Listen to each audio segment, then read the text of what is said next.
વસેરીને છોડવાની છે તો પેલા મોટી ઘોડીને બાંધવી પડશે. મોટી ઘોડી બંધાઈ જાય પછી વસેરીને સામાન માંડી બહાર લઈ જવું. તમારી છે ને તમારી થોડીક પેલા હાંકવી પડે.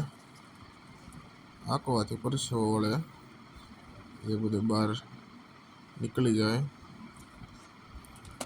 ને પછી તમારો તો ઘોડાની મજા આવે. એટલે પેલા મોટી ઘોડી બાંધી દીધી, વસેરીને ચોકડું ચડાવ્યું.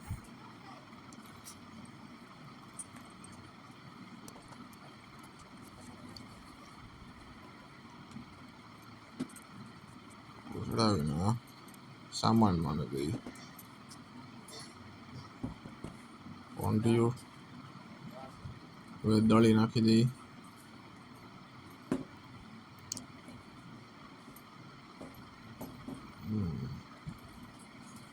દળી નાખ્યા પછી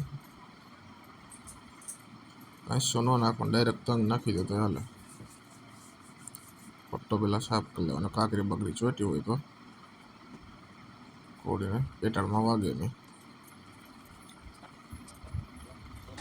તંગ હરખો તાણી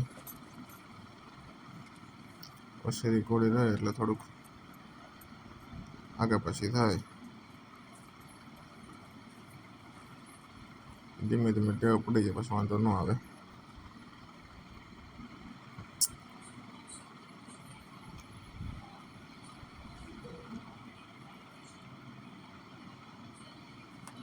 સામાન બંધાઈ જાય પછી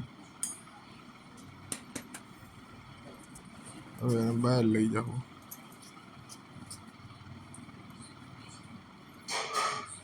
ઘોડાને જેમ હાથ કેવાળી નીચે હાથ ફેરવો ને બધા મજા આવે. બહાર લેવા હવે સવારી કરીએ.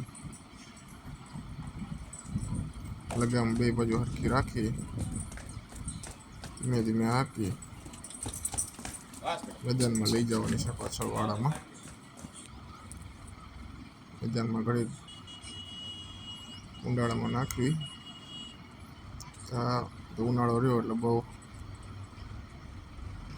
હેરાન નહીં કરવાના. એ થોડીક સડાવ વસેરી છે એટલે વટકવાનું આવું તો બધું કર્યા રાખે. પરસેવો વળી જાય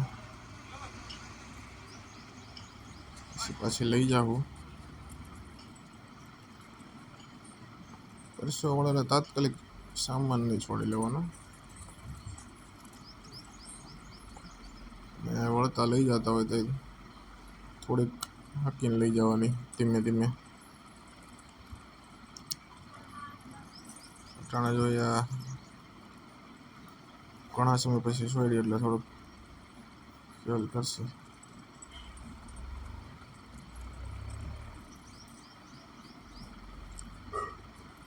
વાંધો નહીં આવે. ધીમે ધીમે રોજ ઉનાળો આવી ગયો એટલે માપે માપે છોડવાનું.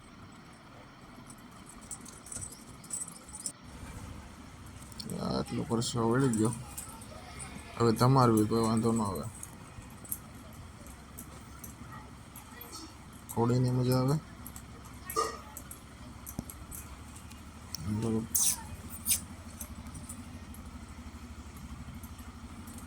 તમારો આપણને તમારવાનું ચાલો. પહેલાં આખી પલાળી દેવાની. પલાળી દીધા પછી લોખંડનો ખરેરો આવે છે ઘસી નાખવાનો. ગણાતું જવાનું એટલે પરસેવો બધું હોય ને બહાર આવી ગયો એ નીકળી જાય. હાંકીને તમારો ને તો ફેર પડે થોડોક.